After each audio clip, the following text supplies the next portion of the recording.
Welcome back, everybody, to another episode of Ben the Human Plays Vagrus the Riven Realms. I've gone all the way back to Torzag's shelter here and gathered as much or as many supplies as I possibly could. I still only have 6 days, so it's not that much. But we made it back to Leviathan's demise, and we're here ready to help Kandake out, trying to finish the Golden Theory questline here. So we're going to reach Camp Colossus. Assist Kandake with her grand ritual. You join Kandake and Levantius inside the original of the Three Skulls. Once more, the arcane apparatus has been altered. The hollowed-out horns from the first experiment are back, but this time there are 4 of them. 3 of them point towards the Leviathan, 1 for each head, while the 4th faces Kandake, who has donned her ritual mask and robe of scales again. Levantius is busy with the final calibrations of the machinery. I'm glad you're here, Vagrus. I'm glad you're here, Vagrus. You hear Kandake's muffled voice from behind her mask. Without you, we might never have gotten to this point. By now time has come. We'll at least learn the secrets of the Leviathan and make history. Zareen shan't be the same after this. It's only due that you witness this great breakthrough that you helped achieve. I hope you guys can understand me talking behind my hand. You acquire what your role is going to be. Alright, she pulls her mask off. I decided this. Nothing, my dear. Kandake replies. Just stand back and watch, and revel in the grandeur of the revelations that are to come. Now, if you don't mind, I have to prepare my mind. You stand aside while she begins to hum in a low, almost husky voice, rocking to and fro, entering a trance-like state, and as you approach her, Levantius approaches you. I'm glad you're here, too. He addresses you, sounding significantly less cheerful than his mistress. Although he tries to hide it underneath his usually dry demeanor, he is clearly on edge. Who knows how this will turn out, what powers we invoke. I trust the Domina knows what she's doing. I do believe in her theory, you know. Otherwise I wouldn't be here. Yet, anyhow, I'm more at ease with someone of your competence being present. Please, watch out for her, should anything go wrong. You nod. Meanwhile, Kandake has finished her meditation, so the assistant takes his place next to the apparatus. Finally, the grand ritual is ready to begin. Kandake raises her staff of dragonbone and begins to chant in that breathy, guttural voice, just like during the first experiment, while Levantius is fidgeting with the pulleys and valves of the arcane machinery. The fluid in the receptacles connected to the horns start to boil and bubble. Fumes of polychromatic steam ascend. The 3 heads of the Leviathan tremble slightly, as if in anticipation of what is to come. Even the wasteland around you seems to hold back its breath. Kandake's chant switches pace and register, grows louder and more high-pitched. You almost get the impression her hisses and shrieks form the unintelligible words of some alien language. The apparatus begins to vibrate. First it is but a slight steady tremble, but grows more intense by the minute, until finally the whole setup shakes heavily. You involuntarily take a step back and can see a slightly worried expression on Levantius' face. His mistress does not seem to notice as she has entered a state of exalted trance. And then it emerges, the metallic smoke dotted with golden sparks spilling forth from the speaking horns pointed towards the Leviathan, just like in the first experiment. Only this time it is much more potent, again accompanied by a voice, the voice, all too familiar by now, yet not so low and weak anymore, not by far. Good work, children. Something is wrong. Oh no, are we gonna die?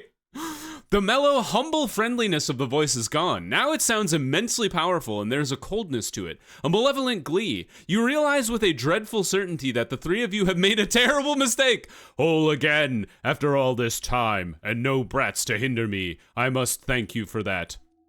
Kandake was wrong. This is not the benevolent golden one. You are absolutely sure of that now. Glancing at Levantius, you can tell he is too. You're in the process of unfettering something eldritch and monstrous, a power beyond mortal measure. You see Levantius struggling frantically with the machinery, trying to turn it off, but it is too late. There is a huge rumble. The device shakes violently, and then cogwheels and valves start to fly. Levantius covers his face with his arm and stumbles back, screaming. You must throw yourself to the ground to avoid being hit by pieces of the exploding machinery. Kandake is completely shrouded in a vortex of shining smoke swirling around her, her limbs flailing involuntarily like those of a ragdoll. She screams, but the sound of her torment is almost completely surpassed by the voice now thundering over the wasteland. Sovereign once more, behold now all ye wayward children. Your progenitor is reborn to claim dominion as is his right. With horror, you realize that the whole Leviathan begins to shake and stir. The Cyclopean skeleton shivers and slowly begins to rise, bleak desert dust pouring down from it in cascades. The soil shakes and cracks appear. You try to get away on all fours, hoping to reach the stairs that lead down from the scaffolding, although you doubt there is such a thing as a safe distance from this. From the corner of your eye, you can see that Levantius, face covered in blood, is trying to make his way toward the screaming Kandake. There's a crack and the scaffolding finally gives way. The platform, the machinery, everything falls down several stories and lands in the upturned wasteland dirt. To your marvel, you have not sustained serious damage and landed on a large pile of sand. Levantius and Kandake are nowhere to be seen among the debris. All around you are the ruins of the scholar's experiment, while the great skeleton rises above. The metallic smoke engulfs everything, swirling around the reanimated skeleton. It slowly takes shape around it, like ethereal flesh reattaching itself to the bones. The true shape of the Leviathan reveals itself, dragon-like, yet somehow different, unformed, and altogether too horrendous and alien to look at. The central skull sways right and left, looking around with a spectral glow in its eye sockets. The entity throws it back its mighty head and roars, a sound so terrible you can feel it resonate within your tiny shivering soul. Then with its long clawed forearms, it reaches down to pick up the skull to its left, ready to raise it to the truncated socket next to its shoulder blade. The Leviathan begins to reassemble its material body. Holy crap! There is nothing you can do, even if the sheer terror would allow for you to do anything else but crawl away in a blind panic. What could someone as tiny and insignificant as you hope to achieve against a being of such enormous physical mental power? There is a sound like cracking lightning as the first skull connects to its joint, merging with the main body in an instant. Two maws of spear-like fangs bite viciously at the air, sparkling with arcane energy. Then the Leviathan reaches down for its last skull. All is lost. I am complete now. I can feel your little minds, children, tucked away in your nests. Awakening to the horror that I am back and my vengeance shall reach you. Your pathetic rebellion is at an end. Some impulse draws your gaze towards the right, where Kandake now stands among the debris of her scaffolding and machinery. The researcher has stopped screaming and stands very calmly, facing the abomination. As if sensing that you are watching her, she turns and your gazes meet. There's a strange calmness in her countenance. She smiles, her lips forming words you cannot make out in all the surrounding cacophony. Then she reaches out with her dragonbone staff towards the looming form of the cyclopean creature. The three skulls howl in unison, and you feel as if your very life essence is being siphoned from your body. An otherworldly gust of wind is sweeping over Camp Colossus, which snatches you up like a speck of dust along with the debris and then smashes you to the ground. The impact drives all the breath from your lungs, and then everything goes dark. Holy crap. For some time, you could not tell exactly how long. Your mind drifts in a semi-conscious state on the verge of waking, like in a fever dream, plagued by horrendous visions. Then, the sensation of pain all over your body becomes dominant. You come to your senses. You open your eye reluctantly and look around to see the wreckage strewn across the wasteland. A body lies a dozen paces from you, motionless. The Leviathan skeleton towers over you, dark and motionless like before the ritual, but now with its formerly missing heads reattached. Its ghostly essence is gone. You pick yourself up and look around. Camp Colossus has been utterly destroyed, with pieces of scaffolding, shredded tent canvas, and broken equipment lying everywhere. The soil is scorched, still smoking slightly. You stumble to the figure on the ground. It is poor Levantius, horribly disfigured and dead. There is no sign of Kandake or her remains. Nothing remains here that is worth staying, even for a minute longer. You decide it is time to go. Holy God! There is nothing you can do for Levantius, so you take his body and hurriedly leave the ruins of the camp. You reach the Comitatus and find it in a state of emergency, arranged in a protective circle. Your crew witnessed the unfolding catastrophe from afar, but was unscathed by it. Upon your return, people swarm around you in shock, bombarding you with questions, but you wave them away, barking only a few harsh orders to prepare for departure post-haste. All answers will be given later, if you want to give them any. Even burying poor Levantius will have to wait until you are far from this accursed place. A short while later, the Comitatus is on its way, and you learn from your crew that just a few minutes before you walk back to them, with Levantius's body on your shoulder, they saw a lone figure leave Camp Colossus and walk away into the wasteland. By the time they decided what to do, you arrived from out of the ruins around the Leviathan. Could this figure have been Kandake? Is there a chance she survived? Unfortunately, finding a single person in this bleak, monotonous landscape is nigh impossible, and you do not think your crew would want to stick around the place where they have just witnessed a reanimated dragon-like skeleton. As you contemplate this, a voice calls to you. Go now, small one. Go and be a good herald of the wonders you are allowed to witness. You turn around and with a sudden jolt, shocked and paled, but there is no one around. The voice is in your head. The voice which sounds a little like Kandake. You hope and pray never to hear it again. We lost all our movement, gained 1 renown, and gained a hell of a lot of insight. What on earth? What if we go back? Take a different route? Approach the giant skeleton? As the Komitatis meanders closer, a sense of unease takes hold of you while you recall the events that transpired here 10 minutes ago. Pieces of broken scaffolding, equipment, and ruined tents dot the landscape, the sad remnants of Camp Colossus, reminding you of the destruction wrought when the Unwhole made its attempt to return. You are still unsure whether it succeeded. Small one, you have returned. How good of you. A wave of icy panic washes over you, for you hope never to hear that voice inside your head again. And yet you do. That familiar voice, the voice of Kandake? No, that is not possible. Kandake died, surely, even though you never found her body. And your crew saw someone leaving before you dug yourself out of the wreckage. Why would you hear her voice inside your head? Or why here? Or is it her voice? You feel a sickening fear rising up in your chest, and all of a sudden the area seems darker, a lot more menacing. The wind begins to rise, yet there is no one here, only the cyclopean skeleton of the once dormant Leviathan. Leave this place as quickly as possible. Well, that was wild. Did we complete the golden theory? Sure looks like we did. Sure did. Yeah, wild. Well, that was a crazy ending. It's like we just showed up and nothing, we didn't do anything. But, man, that was nuts. We got a hell of a lot of insight, though. I wonder, I feel like I should level up some of my skills again. How much insight? We have 42. I definitely should be upgrading my companions, but I almost think I should look at, like, alchemy to heal, increase our healing base chance is always great. The other one I've been kind of considering is upgrading our, like, scavenging chance, or what do you call that? Herb lore? Foraging. That's kind of what I was thinking. Maybe just spend a little bit. Maybe a little on hunting as well. I don't know what determines whether you hunt or forage. Or maybe you just do both. In general. Skulker is great. But our crew is pretty good at skulking in general. Maybe double this up. Get crazy with it. Beast lore. And maybe 1 charismatic. Okay. That's good enough for now. We have 14 days for the astrolabe to recharge. I'm thinking we could head back to Avernum and try to get some of the Sadirar stuff knocked out, although we still haven't found the Sadirar necklace. I almost wonder if maybe we shouldn't try to knock out Krifta's mission as well. Either way, we should definitely head back to Torzeg Shelter. So let's camp. Camp it up. 5 days of supplies left. I don't think they'll have much in the Iasian Quarry.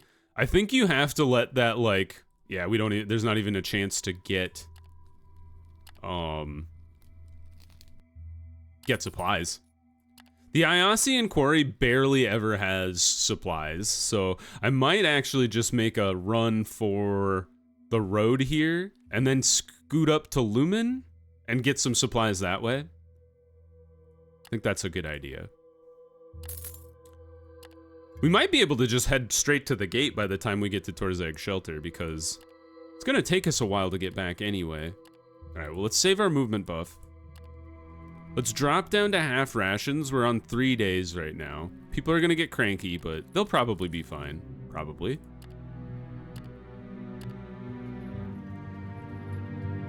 Down to 2. Oh, we didn't even need to spend our movement. There we go. I think we'll stick on 50% for now. Keep going.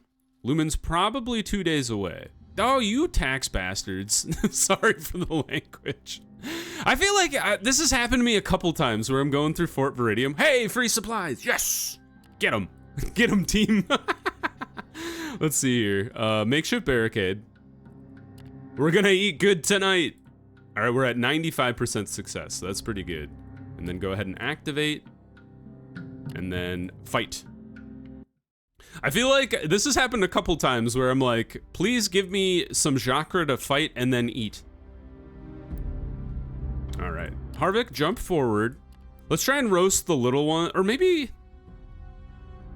No, let's try and roast as many of the little ones as we can get away with. Ah, sucker. Just because, I wonder if I can stun you. Didn't work. Because he always screams to open the battle, which always lowers my... Or not lowers my stuff, but it definitely stuns a bunch of my people. Or usually does. One down. Over this guy. He's gone. 2 down. Now move forward. Here's the scream. He hit 5 out of 6 people and stunned 4 of them. Rough time for me. Maybe we can kill this middle guy, though? Just poke him. 3 out of 5 gone. And the other ones keep missing, so... Oh, except for that one. Alright. Now, let's make sure we take out the little guy. I think Scornar can probably kill him. So let's everybody else just go to town on the Alpha Jocker here. I love doubling up the fireball on big enemies. I almost wonder... I think I'm gonna move Eilani to the back. And then let Harvick and Gorogoro tank the big guy. Nice shot, Scornar. Well done.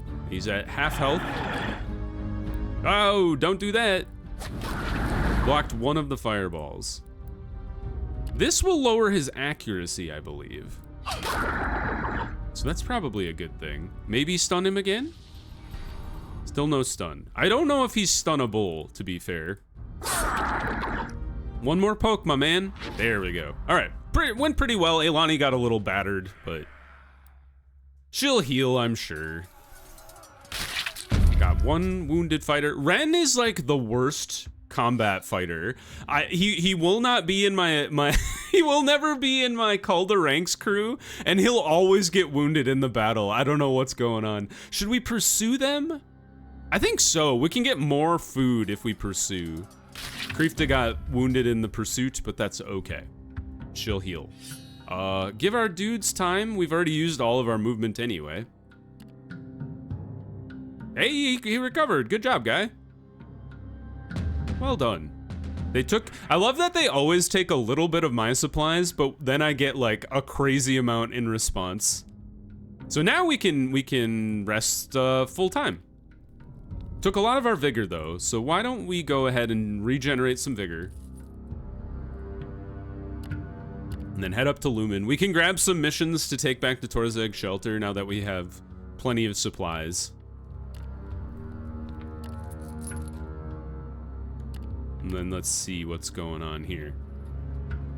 The other thing I was kind of considering was maybe setting up to go after Kreefta's dude from Crystal. That might be worth doing. Shibeni, do you have a crystal? Buy. You have stuff to sell? Scouting chance? Cause ooh, a large energy crystal. That's pretty cool. Requires magic sense? It's just better than the small energy crystal. Let's get that. I was kind of thinking maybe she had the white crystal that we gave to her to make the heat crystal, just because I could then gift it to the Yerg, but I think the only place you can get that reliably is Devon. Amulet of Concentration. Lowers skill power. I don't know if I like that. Let's leave. What do you got on tap here? We got some stuff to take to Torzeg's. We don't have a lot of space, and we should probably just sell all this random crap. We do need to get more Beasts of Burden. So why don't we buy all 3 of you? There's probably gonna be a lot to take back to Torzeg's, crystal-wise. So we got this one. This one. This one. This one. And we're out of space. There's one left. How much more stuff do we need? We need 3 more spaces. I don't think dropping all of our mounted guys is gonna make that work. If we look at the crew, like if I drop all 3 of you, or 5 of you, I get 2 spaces. So we need to figure out even more than what we currently have. Let's max out our supplies. We have 5 days. How far away is Torzak Shelter from here? 5 to 7. That's pretty close. Why don't we go ahead and unmount back to the 5 we had, and then we can get another stack. Just to be safe. 7 days makes me feel a lot better. All right, back to the city. Man, that was a wild ending to that storyline. I did not expect that. I honestly didn't know what I expected, to be fair. I guess if you had asked me before it happened what would go down, I feel like I would have said, like, nothing. Would have been my answer, probably. I was like, she thinks something's gonna happen, and then nothing's gonna happen, and then she'll be disappointed. And that was not the case. Something definitely did happen. And maybe she died, maybe she didn't. I'm not sure. Levantius did. Orc Warband, you bastards. Leave me alone. I'm just trying to get back to the city. What would I have to give you to buy you off? 2 rare jewels? 1 rare jewel? Maybe that's worth it. Let's just do it. Move on. They're like, ooh, rare jewel. You don't say. I always forget I even have those items anyway, so honestly, it's not really like money I can count on. One of these days, I tend to remember that I have them, and I'll stumble into like a jeweler's shop or something and sell everything I have, and I make like 200 bros or something crazy. But most of the time, I just like forget I even have them. So if I can get out of a fight I don't really want to do, you know, great. Cool. Turn in all of our stuff. How's our ward? Okay, 4 days. We should definitely go back to the other side. Mostly because I really want to start working on fixing the gate. However, now that we think about it, I definitely need more spectral residue. And in order to do that, we definitely have to go back to the Temple of Sleepers. We only have 2 spectral residue right now. And the easiest way to upgrade the gate would be to get 30 ceruleus crystal and 2 silver. So, I think it's probably better. You only have 1 silver here? Let's get the 1 silver, and then let's start to work on. We'll head north to Devon. Let's pause real quick. I'm gonna pause the video real quick. We'll head north to Devon. I'm gonna try to pick up one of these things along the way. Although these are, I'm gonna need some pretty good scouts to figure out where these are. But maybe I'll bring you guys back right as we go out to deal with the bug nest, and then we'll try to get some. Well, what do we? You know what? Let's try to get this needs of the many, and try to knock that off on the way to Devon. I'm gonna pause the video real quick. I'll be right back. And we're back. I found them. They are here in this tiny little thing. Oh, what the heck? Should I fight you guys? We're already gonna be in a battle. Can I lure you away? What do I lure you with? Beast lures? What the heck? What are you even? Tainted something? You're gonna eat all my beast lures. I could go for 9 beast lures. 1, 2, 3. Sure, why not? I don't really want to deal with you right now. I have people to attack. In we go. According to the instructions of the Bounty Office of Devon, you are now in the area where the hungering ashmen have been seen. They are not hard to find at all. From beyond the jagged hills, a column of smoke spirals towards the sky, leaving no doubt that there is a gathering of people camping nearby. The Comitatus climbs a hill with some effort, and from its crest, you can see the ashmen's crowded camp below their banner made of large bones. You wonder why these folk are so careless. You observe a congregation of several dozen Ashmen going about their bleak business of merely staying alive down in the rocky valley. Famished warriors scout the perimeters while inside the camp, gaunt mothers wail, cradling their starving children. The wasteland is the harshest of nurses. You are here for a bounty, go for a full frontal attack. These people I feel like are just gonna die if you just leave them alone. Some finesse might be advised against such desperate people. Surround them and try to ambush them. Perhaps there is a way to resolve this matter peacefully. I doubt it. They're starving. They'll probably attack us. Let's try to surround them. Harvick gained loyalty. Your warriors creep forward carefully through the hillocks surrounding the enemy's camp while simultaneously spreading out to the left and the right. If they manage to stay undetected, they will have the Ashlanders in a pincer and can descend on them in the blink of an eye, striking quickly and causing much confusion, if they manage to stay undetected. Fortunately, they do. The Ashlanders realize they are in danger only when your fighters storm forth behind their covers, falling upon the first line of unprepared guards. After that, the tribesmen succeed in hastily assembling a group of defenders at the center of their camp, but the odds are clearly in your favor. The Comitatus surrounds its foes, pressing closer step by step. Soon the sounds of struggle fill the air. Dude, this is not even a fight. There are 23 of them, and I have like 40 dudes on my slide, not including my party. Slaver Slayer, what were we supposed to do? I can't remember. Were we supposed to kill them? Maybe we're just supposed to eliminate them. We'll try to take them prisoner and then bring them back to Devon, I guess. We're at 91% chance to succeed. Does charge do anything useful? Does not. That's like a horrible plan. How about guarded advance? Oh, absolutely. We're guarding advance. That's interesting. It boosts our critical... it reduces critical fail, reduces critical success, but it definitely boosted our success rate overall. It went from 9% failure to 4% failure and no chance of a critical fail, which is awesome for me. And then let's call their ranks. Activate. We have lots of resourcefulness, I think. All right. They're all the same. It's a legion of stormtroopers. Our people are all healthy. Hey, who said you get to go first? Take that in response. Go for the stab. We're just trying to clear them as fast as possible, honestly. Man, they can't hit the broadside of a barn. Don't get me wrong, I'm happy about that. They really can't. It's kind of embarrassing. Jump forward. Let's go for this guy. I'm getting a little cheeky with it, because I think I can get Nadir to get a double, or at least one kill and then extra damage. Go for it. Sure did. And a crit on the guy we didn't kill. Griefta, kill this guy. Good job. Now it's devolved into two groups of two. Ow! Response. A crit response.